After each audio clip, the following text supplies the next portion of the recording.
Hello friends, welcome to tutorials by Rahul YouTube channel. Friends, ఈ వీడియోలో మనం పార్షియల్ ఫ్రాక్షన్స్ చాప్టర్లో ఉన్నటువంటి ఇంపార్టెంట్ ఫార్ములాస్ గురించి డిస్కస్ చేద్దాం. First one is what? Polynomial. Polynomial అంటే ఏంటిదంటే ఎనీ ఎక్స్ప్రెషన్ అనేటువంటిది ఈ విధమైనటువంటి ఫామ్లో ఉంటే దాన్ని మనం పాలినామియల్ అని అంటాము. ఇక్కడ ఈ పవర్స్ ఉన్నాయి చూడండి, అన్నీ ఎన్ టైప్లో ఉన్నాయి. అంటే ఇక్కడ ఎన్ అనేటువంటిది ఏంటిది? ఒక ఇంటీజర్, ఒక పాజిటివ్ ఇంటీజర్. ఇక్కడ A0, A1, A2 ఉన్నాయి చూడండి, అవేంటి? అవి రియల్ నంబర్స్. ఎక్స్ అనేటువంటిది ఏంటిది? ఇక్కడ ఎక్స్ ఉంది, ఎక్స్ ఎక్స్ ఎక్స్. ఈ ఎక్స్ అంటే ఏంటిదంటే ఎక్స్ అనేటువంటిది ఒక వేరియబుల్. ఎనీ ఎక్స్ప్రెషన్ అనేటువంటిది ఈ విధమైనటువంటి ఫామ్లో ఉంటే దాన్ని మనం nth degree polynomial in x అని అంటాము. ఇక్కడ ఎక్స్ ప్లస్లో వై ఉందనుకోండి, దాన్ని మనం ఏమంటాం? nth degree polynomial in y అని అంటాము. ఈ రెండు ఎగ్జాంపుల్ చూస్తే మనకు పాలినామియల్ అంటే ఏంటిదో అర్థమవుతుంది. సో ఈ ఫస్ట్ ఎగ్జాంపుల్ యొక్క డిగ్రీ ఎంత? హైయెస్ట్ పవర్ ఏముంది? 2. అంటే దీన్ని మనం ఏమంటామంటే సెకండ్ డిగ్రీ పాలినామియల్ అని అంటాము. నెక్స్ట్ ఎగ్జాంపుల్ ఇది వాట్? ఇది. దీంట్లో హైయెస్ట్ డిగ్రీ ఏముంది? 3 ఉంది. అంటే దీన్ని ఏమని అంటాం? Third degree polynomial in x అని అంటాము. ఇది పాలినామియల్ యొక్క కాన్సెప్ట్. నెక్స్ట్ మనం రేషనల్ ఫ్రాక్షన్ అంటే ఏమిటో చూద్దాం. రేషనల్ ఫ్రాక్షన్ అంటే ఏమిటంటే any expression which is in the form of f of x by g of x ఉంటే దాన్ని మనం రేషనల్ ఫ్రాక్షన్ అని అంటాము. ఇక్కడ g of x అనేటువంటిది నాట్ ఈక్వల్ టు 0 ఉండాలి, అప్పుడే దాన్ని మనం రేషనల్ ఫ్రాక్షన్ అని అంటాం. ఈ రెండు ఎగ్జాంపుల్ చూస్తే మనకు రేషనల్ ఫ్రాక్షన్ అంటే ఏమిటో అర్థమవుతుంది. మనకు 2 టైప్స్ ఆఫ్ రేషనల్ ఫ్రాక్షన్స్ ఉంటాయి. ఒకటి ప్రాపర్ ఫ్రాక్షన్, ఇంకొకటి ఇంప్రాపర్ ఫ్రాక్షన్. ప్రాపర్ ఫ్రాక్షన్ అంటే ఏంటిదంటే the degree of g of x is greater than the degree of f of x. That is what? Proper fraction. Next improper fraction. Improper fraction అంటే ఏంటిదంటే the degree of g of x is less than or equal to the degree of f of x. That is what? Improper fraction. Okay, ఇక్కడ example చూస్తే మనకు అర్థమవుతుంది proper and improper fraction అంటే ఏమిటో. ఈ example తీసుకోండి. దీని యొక్క డిగ్రీ ఏమవుతుంది? f of x degree highest power ఎక్స్కి ఏముంది? 1 ఉంది. నెక్స్ట్ దీని యొక్క డిగ్రీ ఏముంటుంది? 2. అంటే 2 గ్రేటర్ దెన్ 1 అంటే degree of g of x greater than degree of f of x. So this is what? Proper fraction. Next example తీసుకోండి. దీంట్లో దీని డిగ్రీ ఎంత? f of x degree 1. Next ఈ డినామినేటర్ అంటే g of x డిగ్రీ ఎంత? 3.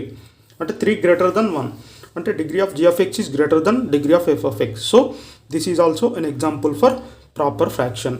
Next మనం ఈ example తీసుకోండి. ఈ ఎగ్జాంపుల్లో ఈ f of x డిగ్రీ ఎంత? ఎక్స్కి ఏముంది? 2 ఉంది. నెక్స్ట్ దీన్ని మనం సింప్లిఫై చేయాలి. ఈ విధంగా మల్టిప్లికేషన్స్ లెక్క ఇచ్చాడు అనుకోండి, ఇది ఇంటూ ఇది, ఈ విధంగా ఇస్తే మనం ఫస్ట్ దాన్ని సింప్లిఫై చేసి దాని డిగ్రీని తర్వాత ఫైండ్ అవుట్ చేయాలి. దీన్ని సింప్లిఫై చేస్తే మనకి ఏమొస్తుంది? x² into 1 x², x² into X, x³. Next -1 into +1 -1. Next -1 into X -x. So దీన్ని మనం ఏ విధంగా రాయొచ్చు? x³ plus x² minus x -1 అని రాయొచ్చు. సో ఇది వచ్చింది g of x value. So దీని డిగ్రీ ఏమవుతుంది? 3.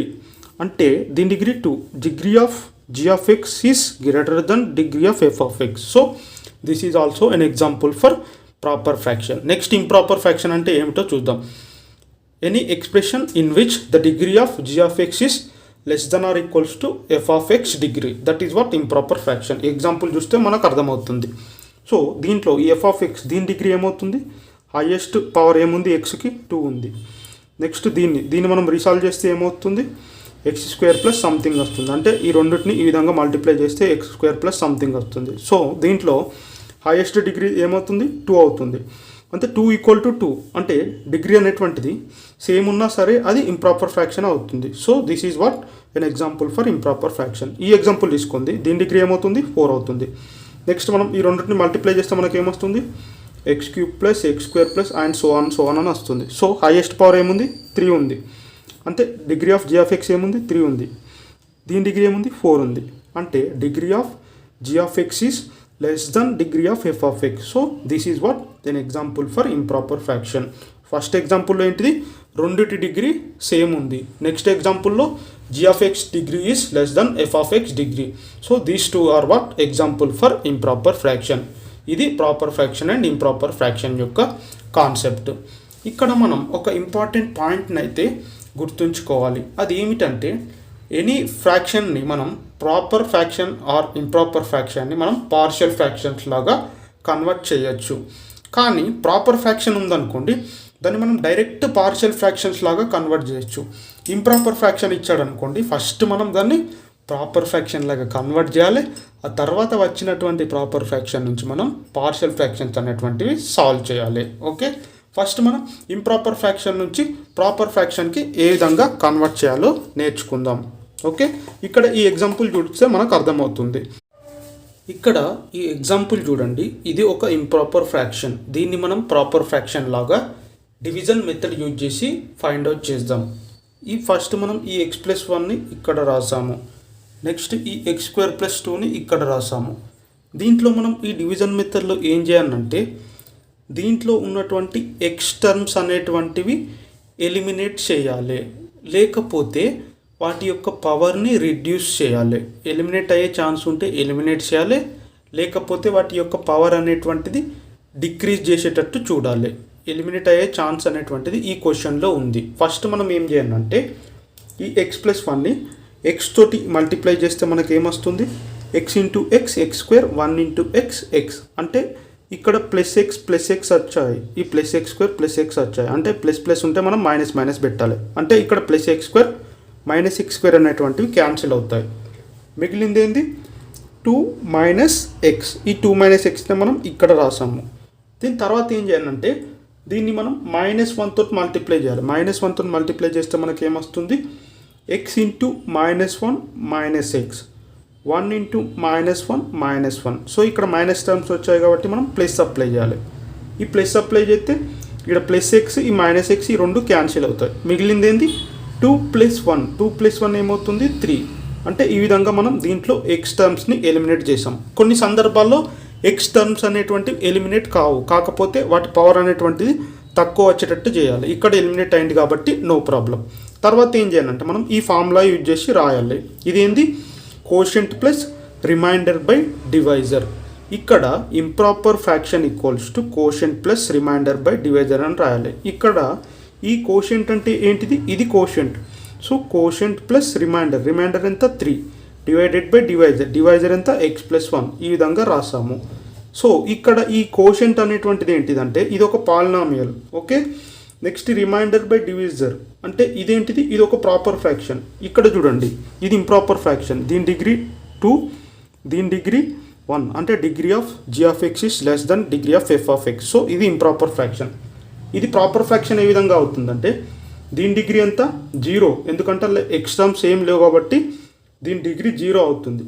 నెక్స్ట్ దీని డిగ్రీ ఎంత 1, ఎక్స్ ఉంది కాబట్టి x⁴1 అంటే 1, అంటే degree of g(x) is greater than degree of f(x) కదా, అంటే 1 greater than 0 కదా. So this is what a proper fraction. ఈ విధంగా మనం ఇంప్రాపర్ ఫ్రాక్షన్ని ప్రాపర్ ఫ్రాక్షన్ లాగా కన్వర్ట్ చేయడం జరిగింది. ఇక్కడ అడిషనల్గా మనం పాలినామియల్ కూడా వచ్చింది, ప్రతిదానికి ఇది వస్తుంది. Okay, this is what the procedure to convert improper fraction into proper fraction. And also here we have additional term, that is what polynomial. Okay, ఇప్పుడు మనం most important methods to resolve a rational fraction into partial fractions చూద్దాం. Okay, మనకు rational fractions అనేటువంటివి చాలా types ఉంటాయి. ఆ different టైప్స్ని మనం different partial fractions లాగా ఎలా కన్వర్ట్ చేయాలో ఇక్కడ చూద్దాం. రేషనల్ ఫ్రాక్షన్ అనేటువంటిది ఈ విధమైనటువంటి టైప్లో ఉంటే దాన్ని మనం ఈ విధంగా పార్షియల్ ఫ్రాక్షన్స్ లాగా రాస్తాం. అంటే ఇక్కడ a/x+a ప్లస్ b/x+b అని రాస్తాం. ఈ విధంగా ఉంటే, ఒకవేళ రేషనల్ ఫ్రాక్షన్ అనేటువంటిది ఈ విధంగా ఉందనుకోండి, దాన్ని మనం పార్షియల్ ఫ్రాక్షన్ లాగా ఎలా రాస్తామంటే, ఇక్కడ ఈ ఒకటే టర్మ్ ఉంది కానీ దానికి పవర్ ఉంది. అంటే ఏ విధంగా రాస్తాం, ఇది a/x+a whole power 1 plus b/x+a whole power 2 plus c/x+a whole power 3 up to so on, up to A term దాకా n divided by x+a whole power n. ఇక్కడ x² ఉందనుకో, దాన్ని మనం ఏ విధంగా రాస్తాం, ఇక్కడ స్క్వేర్ ఉందనుకోండి బయట, a/x+a whole power 1 plus b/x+a whole power 2 అక్కడ వరకు రాసి ఆఫ్ చేస్తాం. 3 ఉంటే ఇక్కడ వరకు రాస్తాం, 4 ఉంటే అక్కడ వరకు. ఆ విధంగా మనం ఈ సెకండ్ ఫామ్కి పార్షియల్ ఫ్రాక్షన్స్ అనేటువంటివి రాయడం జరుగుతుంది. నెక్స్ట్ ఈ థర్డ్ ఫామ్ చూసుకోండి. దీంట్లో ఈ g(x+) ఒక క్వాడ్రాటిక్ పాలినామియల్ ఉన్నా, అంటే ఈ విధంగా ఉన్నా లేకపోతే ఈ విధంగా ఉన్నా, దాన్ని మనం పార్షియల్ ఫ్రాక్షన్స్ లాగా ఎలా రాస్తామంటే ax plus b by AX square plus bx plus c అని రాస్తాం. ఈ విధంగా రాస్తాము. నెక్స్ట్ ఫోర్త్ ఫామ్ చూడండి. ఈ ఫోర్త్ ఫామ్లో ఏముందంటే ఇదే ఉంది కానీ దీనికి పవర్ ఉంది. సో దీన్ని ఏ విధంగా రాస్తామంటే ax plus b by AX square plus bx plus C whole power 1, next cx plus d by whole power 2, next by whole power 3 up to whole power n దాకా రాస్తాము. ఇక్కడ స్క్వేర్ అని ఉందనుకోండి, సపోజు n ఈక్వల్ టు 2 ఉంటే మనం ఇక్కడి వరకే రాసి వదిలేస్తాము. నెక్స్ట్ n ఈక్వల్ టు 3 ఉందనుకోండి, 3 ఉంటే మనం ఏం రాస్తాం E X plus F by AX square plus bx plus C whole power 3 అని రాస్తాం. ఇక్కడ n ఈక్వల్ టు 3 ఉంటే మనం ఈ దాకా రాస్తాం, 2 ఉంటే ఈ రెండే రాస్తాం. ఈ విధంగా మనం ఈ ఫోర్త్ ఫామ్కి పార్షియల్ ఫ్రాక్షన్స్ అనేటువంటివి రాయడం జరుగుతుంది. ఈ 1, 2, 3, 4 ఈ 4 ఫామ్సే మనకు 4 బేసిక్ ఫామ్స్. వీటి నుంచే మనం పార్షియల్ ఫ్రాక్షన్స్ అనేటువంటివి ఎక్స్పాండ్ చేయడం జరుగుతుంది. ఈ 4 ఫామ్స్ వస్తే మీకు మిగిలినటువంటి ఏ ఫామ్ అయినా వస్తుంది. ఇప్పుడు ఈ 5th ఫామ్ చూడండి. ఈ 5th ఫామ్ అనేటువంటిది ఏ విధంగా ఉందంటే ఇక్కడ మనకు ఈ 2 టైప్ కంబైన్ ఉన్నాయి, 2 టైప్స్. ఇక్కడ ఎక్స్ ప్లస్ ఏ హోల్ పవర్ ఎన్ ఉంది, ఇంకొకటి ఎక్స్ ప్లస్ బి ఉంది. మనం ఆల్రెడీ తెలుసు ఇక్కడ హోల్ పవర్ ఎన్ ఉంటే దాన్ని మనం ఏ విధంగా రాస్తాం whole power 1, whole power 2, whole power 3 up to whole power n దాకా రాస్తాం. ఇది ఆల్రెడీ మనకి ఇది కూడా తెలుసు, అంటే ఇదొకటి ఇదొకటి. దీన్ని మనం ఏ విధంగా రాస్తాం నార్మల్గా యాస్టేజ్గా రాస్తాం. ఇది ఈ ఫామ్కి 5th ఫామ్కి ఎక్స్పాన్షన్. నెక్స్ట్ 6th ఫామ్ చూడండి. ఈ 6th ఫామ్ కూడా ఒక కంబైన్డ్ ఫామే. ఫస్ట్ మనం ఇది ఉంది మనం ఈ విధంగా ఉందనుకోండి, క్వాడ్రాటిక్ ఎక్స్ప్రెషన్ అనేటువంటిది ఉందనుకోండి, దానికి ఏ విధంగా రాస్తాం ఆల్రెడీ తెలుసు మనకి B X plus C by X square plus B అని రాస్తాం. ఇట్లా నార్మల్గా ఉంటే మనం ఏ బై ఎక్స్ ప్లస్ ఏ అని రాస్తాం. ఇది 6th form. Next 7th form చూడండి. ఈ 7th ఫామ్ దీంట్లో మనం 3 డిఫరెంట్ టైప్స్ ఆఫ్ ఫామ్స్ని కంబైన్ చేసినాం. దీంట్లో ఏం చేసినామంటే ఫస్ట్ నార్మల్గా సింపుల్గా ఉంది, తర్వాత దానికి ఒక పవర్ ఉంది, నెక్స్ట్ క్వాడ్రాటిక్ పాలినామియల్కి ఒక పవర్ ఉంది. అంటే మనం దీన్ని ఏ విధంగా రాస్తాం first a by X plus ఏ అని రాసాం, అప్పుడు ఇది పోయింది. నెక్స్ట్ ఏం మిగిలింది ఇది మిగిలింది. నెక్స్ట్ దీనికి ఏ విధంగా రాసామంటే ఇది ప్లస్ అప్ టు ఎన్ దాకా ఉంది ఇక్కడ పవర్, అంటే x plus b whole power 1 plus x plus b whole power 2 up to x plus b whole power n దాకా రాసినాం. మనకి ఇది అయిపోయింది. నెక్స్ట్ ఏం మిగిలింది ఇది మిగిలింది. సో ఇక్కడ కూడా దీనికి కూడా బయట పవర్ ఎం ఉంది, అంటే అప్ టు ఎం దాకా రాయాలి. అంటే x plus C whole power 1, ఇక్కడ whole power 2 up to whole power m దాకా రాసాము. ఇది ఈ ఫామ్కి ఎక్స్పాన్షన్. అంటే మనం ఫస్ట్ చూసుకోండి, ఈ ఫస్ట్ 4 ఫామ్స్ కనుక వస్తే మీకు మిగిలినటువంటి అన్ని ఫామ్స్ వస్తాయి. ఈ 5th ఫామ్ చూడండి. ఇది కూడా వన్ టైప్ ఆఫ్ కాంబినేషన్. అంటే వీటిలోనే ఈ 4 ఫామ్లోనే ఒక రెండింటిని కంబైన్ చేస్తే మనకి ఇది 5th ఫామ్ వచ్చింది. నెక్స్ట్ 6th కూడా చూసుకోండి. 6th కూడా ఒక 2 కంబైన్ చేస్తే 6th ఫామ్ వచ్చింది. 7th చూసుకోండి. 7th దాంట్లో 3 కంబైన్ చేసినాం. 3 కంబైన్ చేస్తే మనకి 7th వచ్చింది. అంటే మీకు ఈ ఫస్ట్ 4 ఫామ్స్ వస్తే మీకు ఏ విధంగా ఇచ్చినా మీరు పార్షియల్ ఫ్రాక్షన్స్ అనేటువంటివి రిజాల్వ్ చేయొచ్చు. ఓకే ఫ్రెండ్స్, ఇది పార్షియల్ ఫ్రాక్షన్స్లో ఉన్నటువంటి important formulas and different types of resolution methods. మీకు కనుక ఈ వీడియో నచ్చినట్లయితే లైక్ చేయండి, షేర్ చేయండి, మరియు మన ఛానల్ని సబ్స్క్రైబ్ చేసి పక్కనే ఉన్న బెల్ ఐకాన్ ప్రెస్ చేయండి. Thank you for watching.